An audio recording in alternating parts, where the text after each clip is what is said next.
Nós vamos hoje dar sequência à nossa série de estudos, onde estaremos examinando as Escrituras, ampliando aí nossa compreensão sobre alguns temas, entendendo melhor alguns outros e talvez tendo o primeiro contato com algumas ideias e noções bíblicas.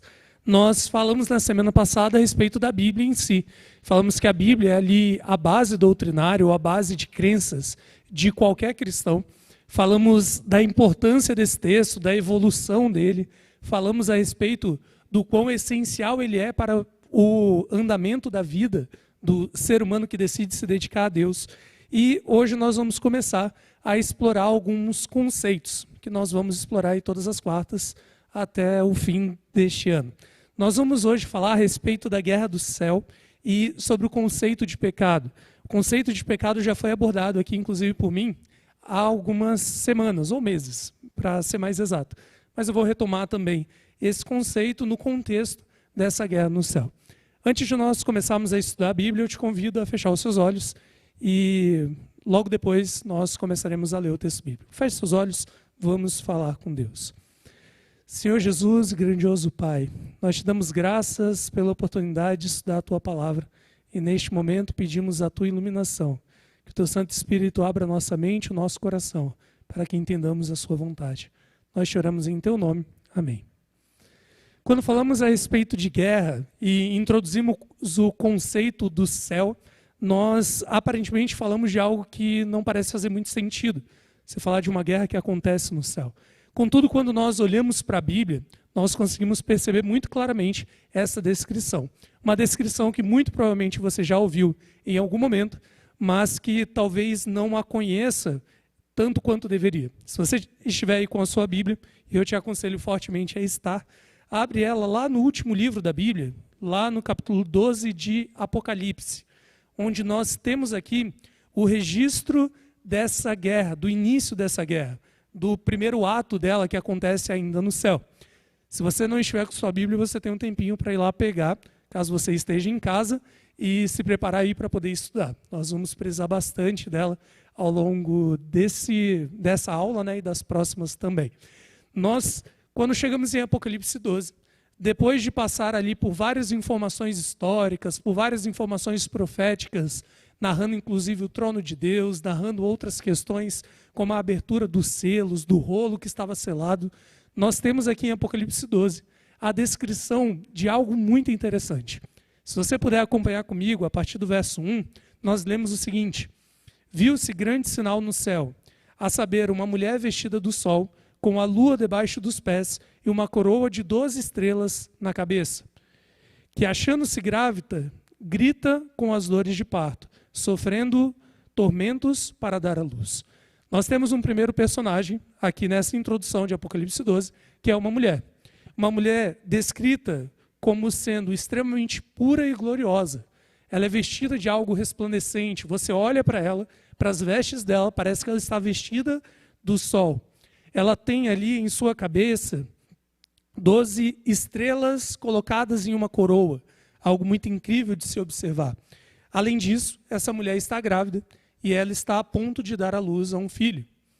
A partir do verso 3, nós temos um segundo personagem que é muito importante para o que nós vamos ver hoje. Talvez o personagem que nós mais estudaremos ao longo dessa noite.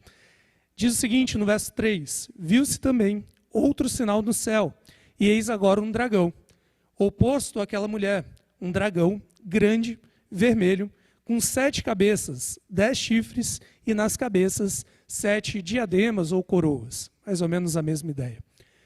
Nós temos então, em oposição a essa figura de uma mulher gloriosa, pura, bela, temos a figura de um dragão horrendo, um dragão com 7 cabeças, que impõe aqui medo. Esse dragão, ele tem uma qualificação interessante no verso 4. A sua cauda arrasta a terça parte das estrelas do céu, as quais lançou para a terra, e o dragão se deteve em frente à mulher que estava para dar à luz, a fim de lhe devorar o filho quando nascesse. A informação do verso 4 nos diz que há uma oposição entre o dragão e a mulher. Uma oposição clara. Ele está esperando nascer o filho dessa mulher para devorá-lo. Depois de ter arrastado uma terça parte das estrelas do céu e lançado até a terra. No verso 5, continua dizendo que nasce dessa mulher um filho varão, que há de reger, um filho homem, né? Que há de reger, há de ser rei de todas as nações com cetro de ferro. E seu filho foi arrebatado para Deus até o seu trono. A mulher, porém, fugiu para o deserto, onde lhe havia Deus preparado lugar para que nele a sustentasse durante 1260 dias. Entender os aspectos aqui, as interpretações desses elementos proféticos é um tanto simples. Nós falaremos mais sobre essa questão da fuga da mulher para o deserto durante esse tempo. Eu estudo em quartas mais adiante, né? Mas quando nós olhamos aqui este momento, nós conseguimos entender claramente que esse filho da mulher é uma menção profética clara a Jesus. Não tenho dúvidas que você chegou a essa conclusão aí na sua casa já. Trata-se de alguém que vai reger todas as nações, de alguém que vai ser levado até Deus, ao seu trono. Se você olhar ali Apocalipse 5, 6 e 7, você verá exatamente Jesus sendo levado até o trono de Deus. Inclusive, no Novo Testamento isso é apresentado várias vezes, aquele que vai reger todas as nações. Por outro lado, né, em associação, quando olhamos para essa figura da mulher e a entendemos a partir de todo o contexto bíblico, nós percebemos que a mulher continuamente é um símbolo do povo de Deus, da igreja de Deus. Inclusive, nós temos menções de Paulo que vai associar a relação entre marido e esposa, a mesma relação que Jesus tem com sua igreja, que a protege, inclusive dando a vida em prol dela, né, em salvação a ela. Inclusive, nós temos aqui um vislumbre interessante daquela primeira profecia que está lá em Gênesis capítulo 3, verso 15, quando Deus, depois da queda dos seres humanos, já promete que ele enviaria um descendente, nascido da mulher, que iria acabar com a serpente. Nós temos então essas figuras, o filho da mulher como sendo o próprio Jesus, nascido aqui da igreja de Deus, nascido do povo de Deus e que vai reger as nações. Nós temos, por outro lado, a mulher como sendo o povo de Deus, como sendo a igreja dele, igreja gloriosa, igreja radiante, igreja que vai estar mantendo o Filho de Deus aqui nessa terra durante um tempo, mas depois ele irá até o céu. E em contrapartida, não deve ser difícil para você entender que essa figura representada pelo dragão é aquele que nós comumente chamamos de diabo e Satanás. Isso fica absurdamente claro quando você olha o verso 9, um pouquinho mais adiante do capítulo 12 de Apocalipse. Você vê exatamente essa descrição. E foi expulso o grande dragão, nós veremos os versos anteriores ainda, mas aqui já vemos, foi expulso o grande dragão, a antiga serpente, que se chama Diabo e Satanás, o sedutor de todo mundo. Nós temos então, nessa primeira descrição, essas três figuras, Satanás, o dragão, temos o povo de Deus, a igreja de Deus como essa mulher, e Jesus vindo desse povo de Deus, quem vai reger todas as nações. Apocalipse 12 traz esse contexto, essas ideias dessas figuras para nós, e depois vai retomar a figura da mulher a partir do verso 13, que nós vamos estudar mais adiante. Só que aqui, a partir do verso 7, o ponto central do que nós vamos estudar hoje, nós temos uma melhor descrição da figura deste dragão, que é quem, a partir de quem, né, vamos estudar e vamos entender algumas coisas. Se você olhar o verso 7, do capítulo 12 de Apocalipse, você verá a seguinte descrição. Houve peleja no céu, houve batalha, houve uma guerra no céu. De um lado dessa guerra, nós temos Miguel e os seus anjos, que pelejam, que lutam, batalham contra o dragão. Esse mesmo dragão que perseguiria, melhor dizendo, a serpente. Também pelejam, de outro lado, o dragão e os seus anjos. Primeiro detalhe interessante, quando nós olhamos para a ideia de diabo, Satanás, do dragão, nós normalmente dificilmente associamos ele à ideia de anjos ou à ideia de céu. Só que é o que nós vemos aqui inicialmente. Esse dragão ele se associa a anjos, ele tem anjos em seu domínio, ele tem anjos os quais ele coordena, e ele está no céu guerreando contra Miguel. Não vou entrar na discussão quanto ao mérito dessa figura, que é Miguel. O ponto é, nós temos de um lado um grupo lutando contra o outro. E esse outro grupo, sendo ele o dragão, também chamado, no verso 9, de Satanás, também chamado de o sedutor de todo mundo, lutando nessa batalha. E não é uma batalha metafórica aqui, a descrição que é dada é de uma batalha real, física inclusive. Nós não sabemos a tecnologia bélica ou de guerra, né, que há no céu, ou que havia nesse momento, mas é uma batalha, uma guerra que acontece lá. E no meio dessa guerra, o dragão, esse lado, acaba perdendo a batalha. É isso que nós vemos no verso 8. Todavia, ele não prevalece, nem se acha no céu lugar para ele. E por isso, ele é expulso do céu. O dragão é expulso. A antiga serpente, uma clara associação ao Gênesis. Nós vamos ler um pouquinho hoje também.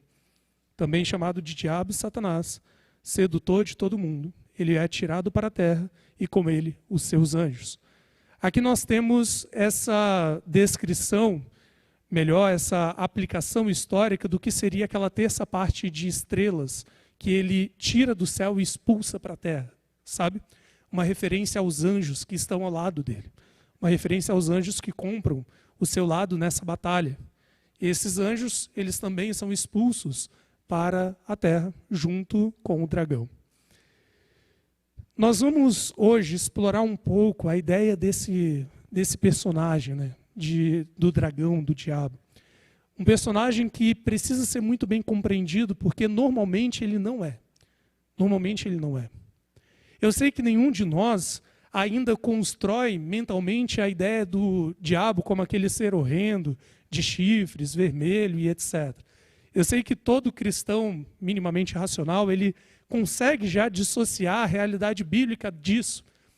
Mas nós não conseguimos ir além e dissociar a imagem que nós temos de Satanás como sendo aquele indivíduo sádico, aquele indivíduo que gosta de dor e de sofrimento e que faz questão de importunar a sua vida continuamente porque ele quer te ver sofrer.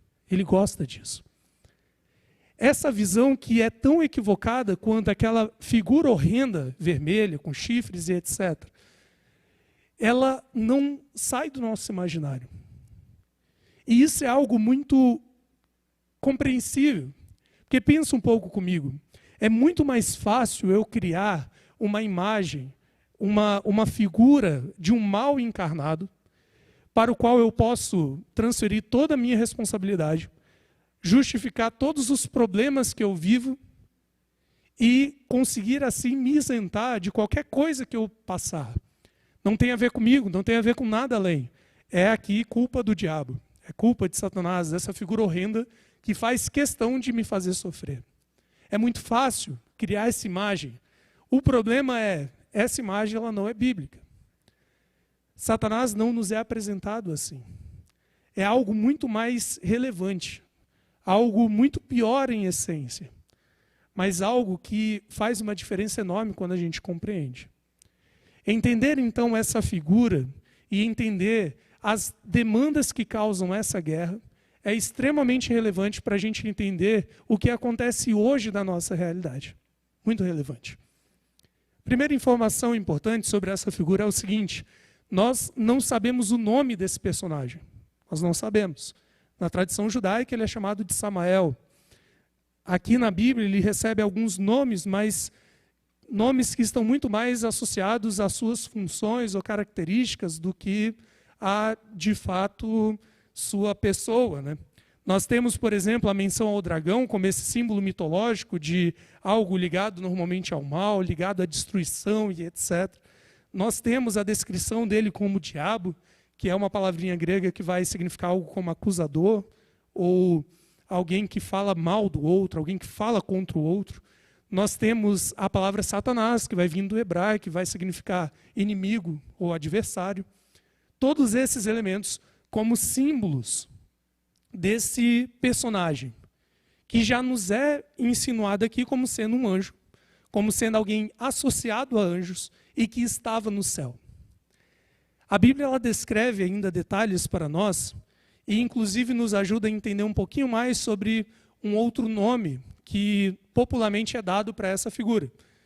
Se você quiser acompanhar comigo alguns livros antes da sua Bíblia, lá no livro de Ezequiel, nós conseguimos ver a primeira descrição que nós temos a respeito desse sujeito. Enquanto você procura o livro de Ezequiel, eu já preciso te dar uma explicação, te dizer o seguinte. Quando nós olhamos para o texto de Ezequiel e também o texto de Isaías, que logo depois nós leremos, claramente você vê que a figura principal, o alvo do discurso, o alvo da profecia, da fala desses profetas, não é Satanás, como nós chamamos. Não é ele. Aqui nós temos uma profecia chamada clássica.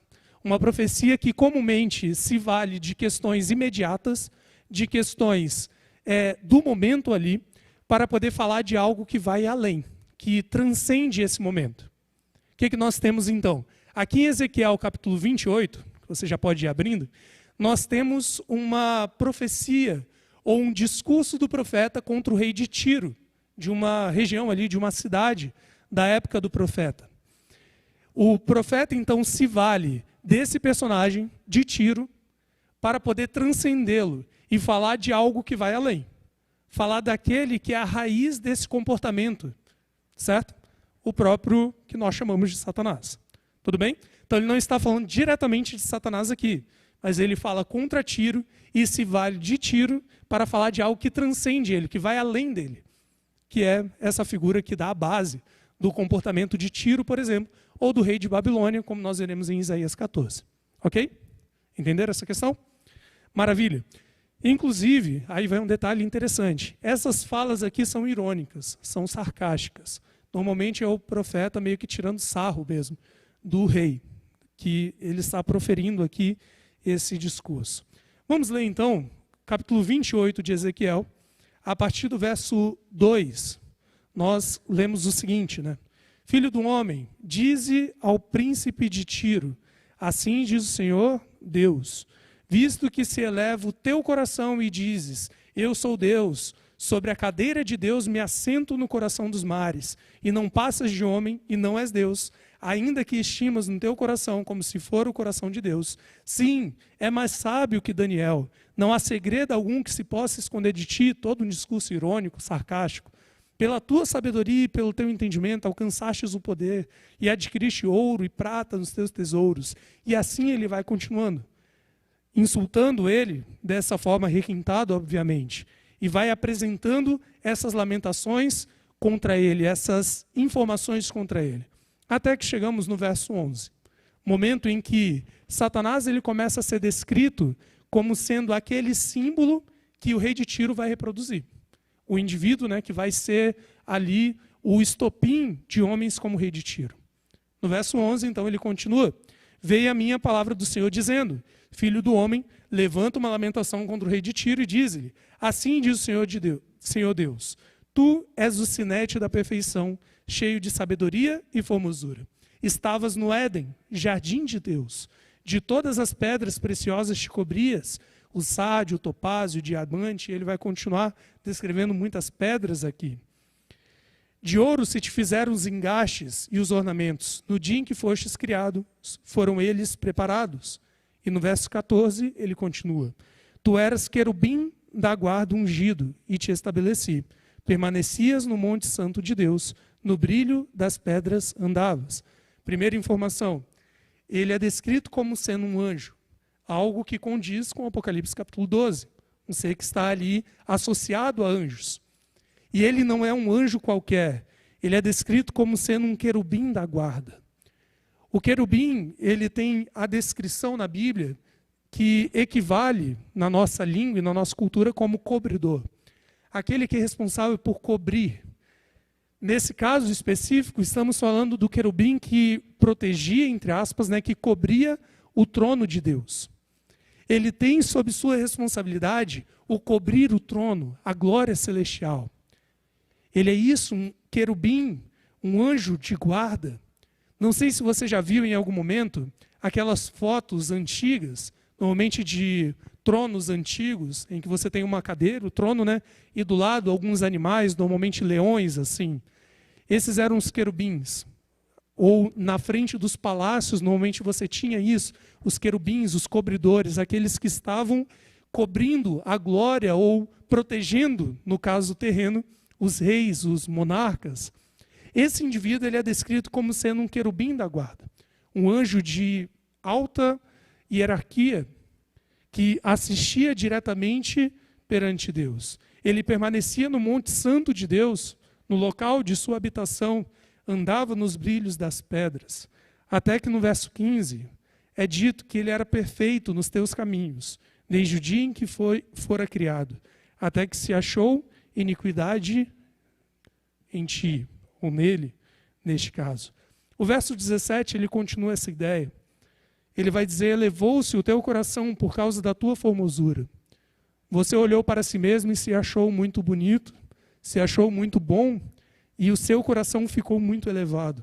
Corrompeste a tua sabedoria por causa do teu resplendor. E então, em associação ao que é dito, em Apocalipse 12, lancei-te por terra, diante dos reis te pus, para que te contemple. E ele vai continuar essa ideia. Aqui nós temos então essas primeiras informações. Fazendo aqui menção a Tiro, ele se vale de Tiro como um símbolo inicial para falar de algo que transcende, que vai além de Tiro. Para falar a respeito daquele dragão que é descrito em Apocalipse 12 e do que acontece lá. O estopim da guerra, então, é dado por um indivíduo que era um anjo de alta hierarquia, um anjo cobridor que assistia diretamente diante do trono de Deus. Esse anjo, ele se eleva no seu coração por conta da sua formosura e finalmente ele é derrubado à terra, né? Ele é lançado fora dali. Isaías 14 nos ajuda a entender um pouco mais a respeito disso e a concluir algumas coisas muito importantes. Se você puder voltar a alguns livros da sua Bíblia, apenas 2 ou 3, chegando no livro de Isaías, você verá no capítulo 14 informações que são muito relevantes, que complementam essa ideia. Da mesma forma como Ezequiel, que Deus ele ordena que o profeta fale com um rei e usa ele como símbolo para nos revelar algo maior. Ele usa aqui o rei da Babilônia para falar a respeito desse tema. E ele vai falar ali no verso 12, se você quiser acompanhar comigo. Isaías capítulo 14, verso 12. Ele vai dizer: olha, como caíste do céu, ó estrela da manhã, filho da alva. E é daqui que vem o nome Lúcifer, conforme popularmente ele é conhecido. Uma falha de tradução aqui, se é que se pode dizer, não foi bem uma falha de tradução, foi mais uma incompreensão de cópia. Você tem na tradução aqui para a Vulgata, ou melhor, para o latim, feita na Vulgata, Jerônimo ele usa o termo latino, semelhante a Lúcifer, que vai traduzir perfeitamente essa ideia de estrela da manhã, portador de luz, e algo assim. Só que depois isso é tido como sendo um nome próprio, né? E ele vai entrar para a história como sendo um nome aqui desse personagem, que, como eu disse, a Bíblia não descreve o seu nome em si.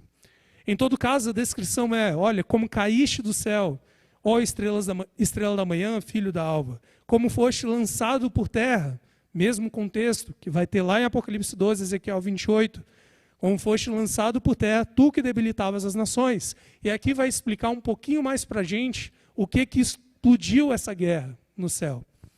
Tu dizias no teu coração, no verso 13, eu subirei ao céu, acima das estrelas de Deus, exaltarei o meu trono, no monte da congregação, o santo monte de Deus, me assentarei nas extremidades do norte.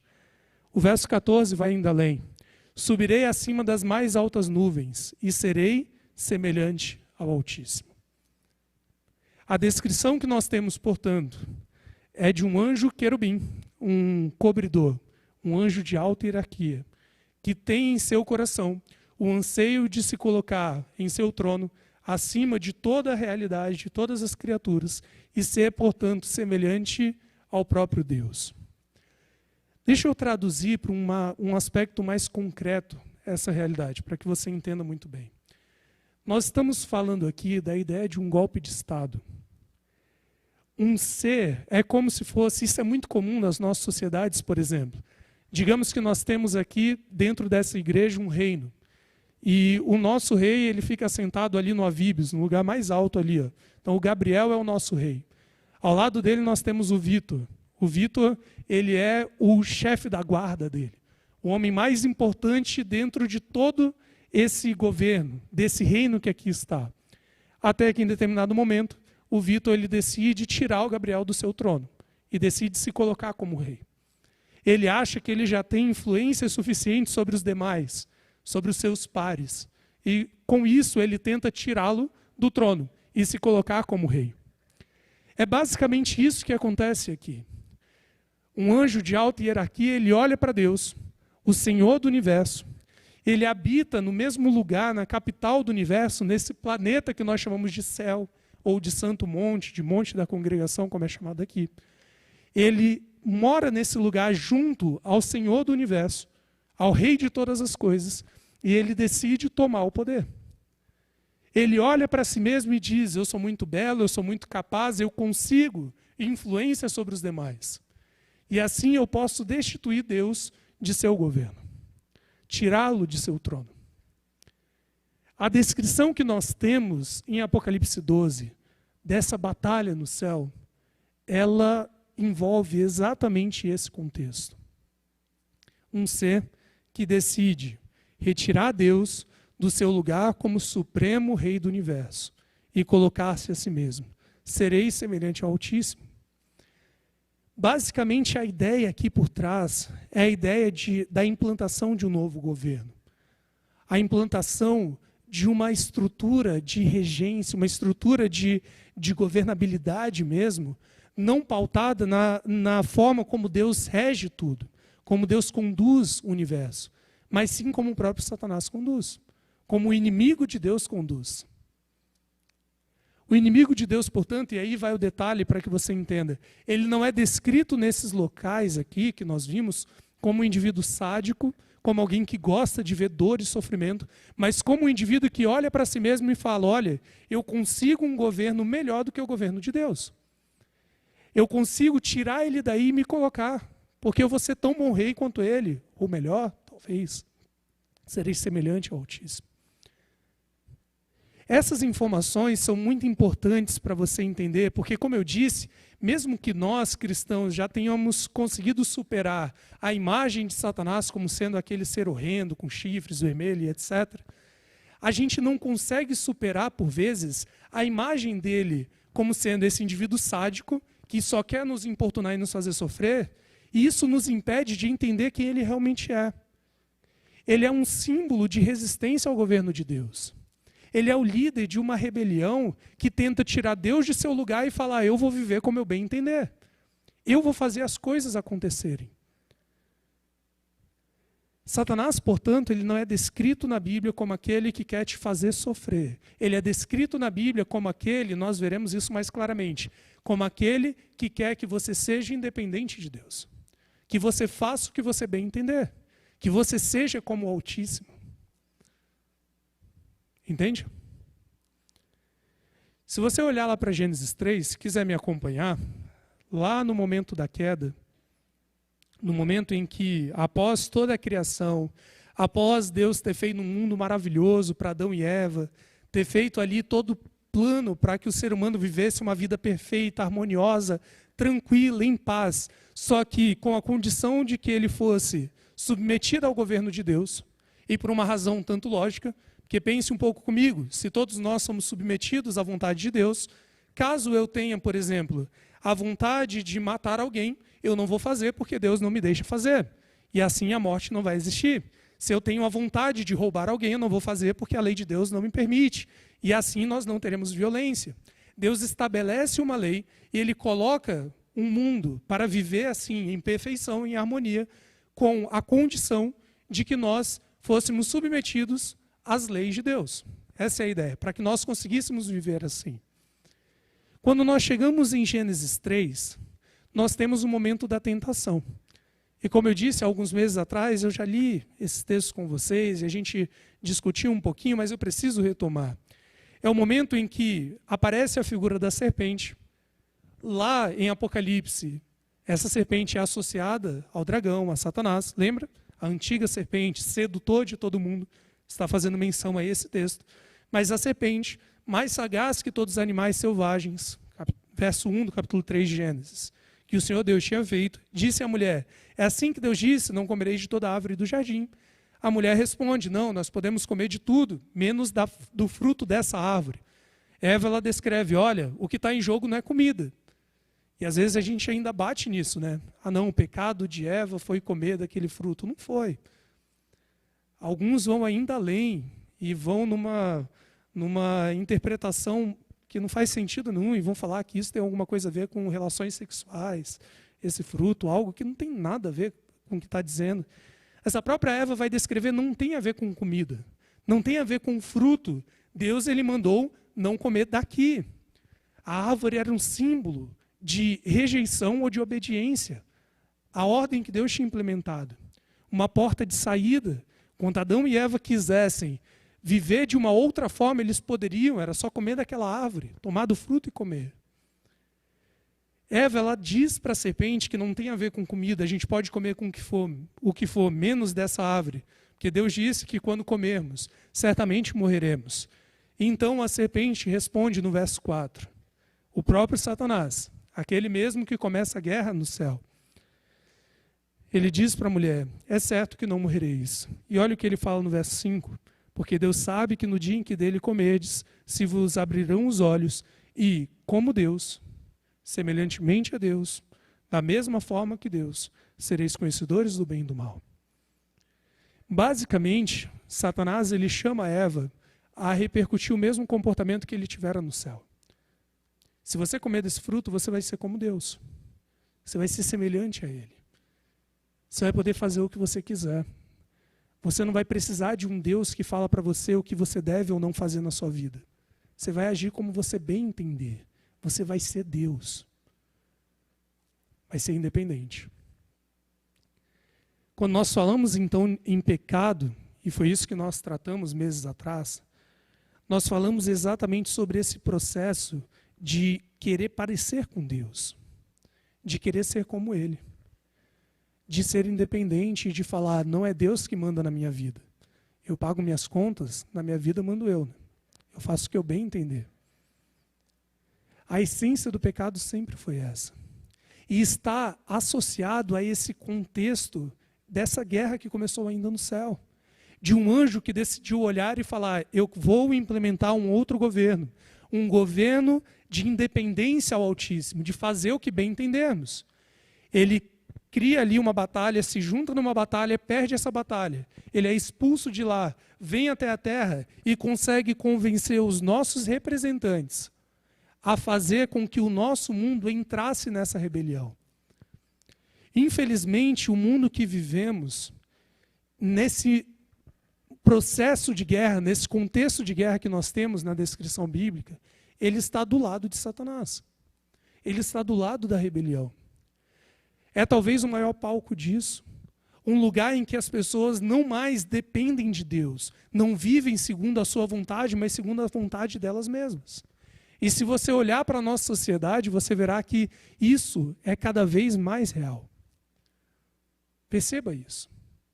Cada vez mais as pessoas não se preocupam nem um pouco com moralidade cristã, com o que a Bíblia diz ou deixa de dizer, com o que Deus quer ou não. O que importa é você ser feliz. Então você se sente feliz assim? Faça isso. É isso que você quer da vida? O que importa é você estar realizado. O nosso mundo ele se construiu a partir dessa ideia, porque ele foi seduzido por Satanás a agir dessa forma. Só que ao invés de entendermos Satanás como essa figura que nos convida constantemente a romper nossa relação com Deus e a sermos independentes, a gente acaba preferindo ter a visão dele. A gente já passou do momento de vê-lo como esse ser horrendo, com chifres e vermelho, rabinho e etc. Já passamos disso. Mas ainda vemos esse ser como sendo aquele ser sádico, o alvo de todo mal, aquele que quer te fazer sofrer. E isso é muito bom para ele, que a gente pense assim. Porque a gente não vê o que está em jogo. Porque a gente olha e vive nossa vida pensando, mas se eu não fizer o mal, então eu não vou estar sendo influenciado por Satanás, já que ele é o mal encarnado. Como eu disse, é muito confortável também eu pegar todos os problemas que eu tenho, tudo aquilo que eu fiz de errado e falar, é tentação de Satanás.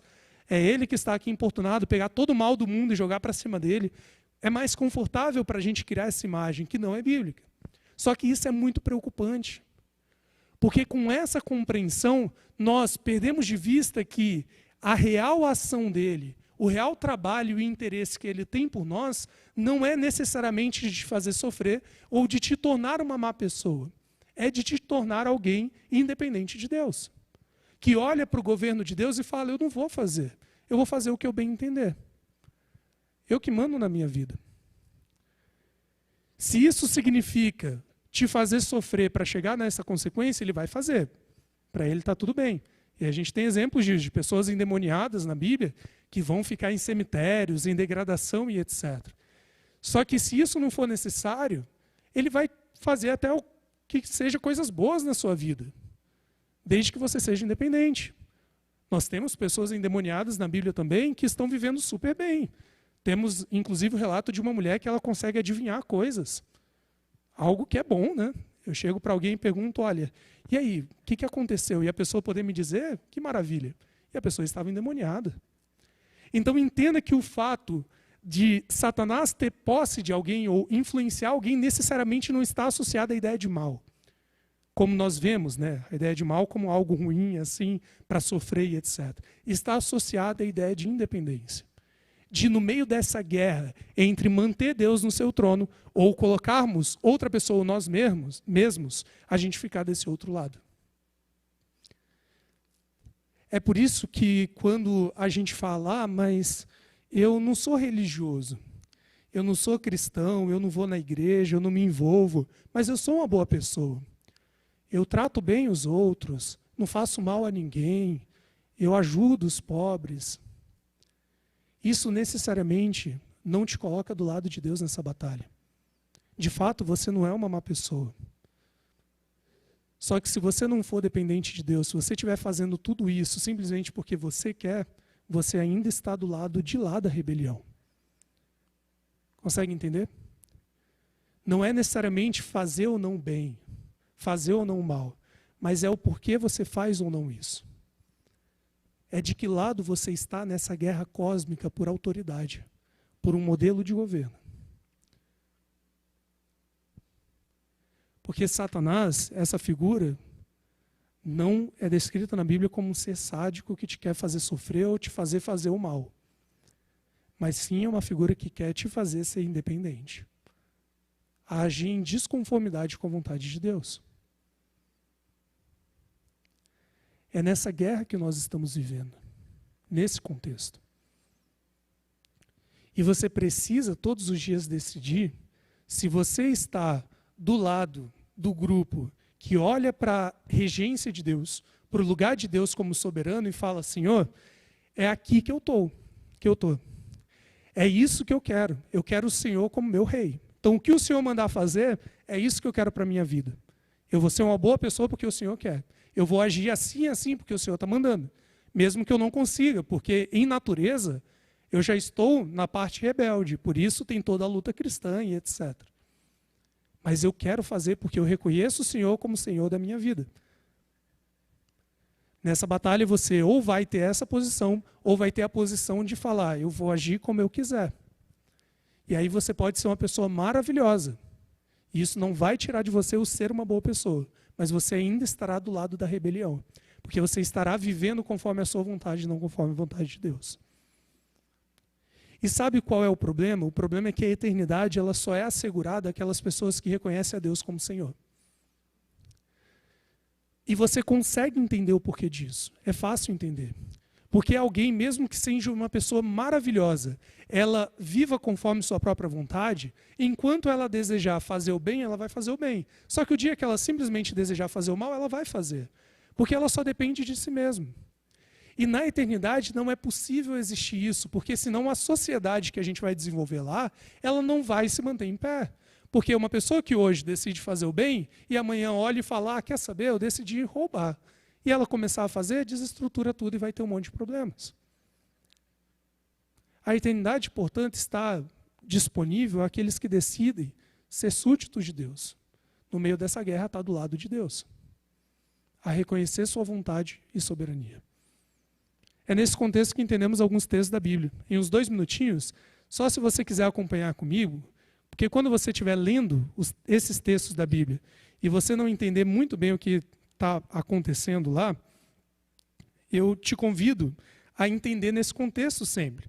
Se você abrir lá em Tiago 4, por exemplo, eu vou ler bem rapidinho, porque é só para te ajudar a entender quando você estiver estudando a Bíblia em casa. Por exemplo, lá em Tiago 4, nós temos ali no verso 7, quando Tiago vai falar, por exemplo, sujeitai-vos, portanto, a Deus, mas resisti ao diabo, ao adversário, e ele fugirá de vós. Ele está falando nesse contexto. Se sujeite a Deus, reconheça a autoridade dele, deixe isso claro e Satanás vai parar de te importunar porque ele sabe que a batalha é perdida. Ele vai importunar outros. Entende? Quando nós falamos ainda nesse contexto, passa mais umas paginazinhas, vai lá em 1 João, capítulo 3, a gente começa a entender, inclusive, alguns versos que parecem bem pesados. 1 João, capítulo 3, no verso 8, olha o que João fala, parece muito pesado, mas a gente entende nesse contexto. Aquele que pratica o pecado procede do diabo.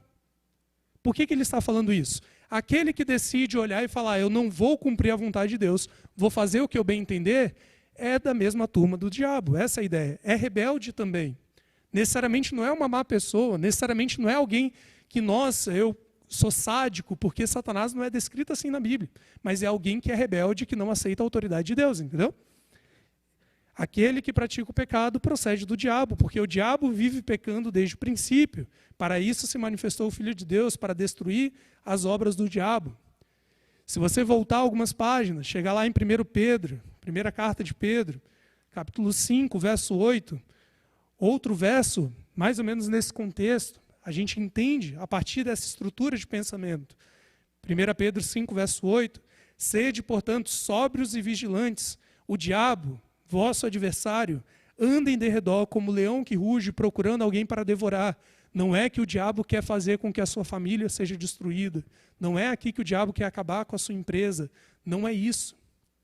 Se isso for necessário para poder te afastar de Deus e da independência que você tem com Deus, ele vai fazer, ele não tem impedimentos quanto a isso.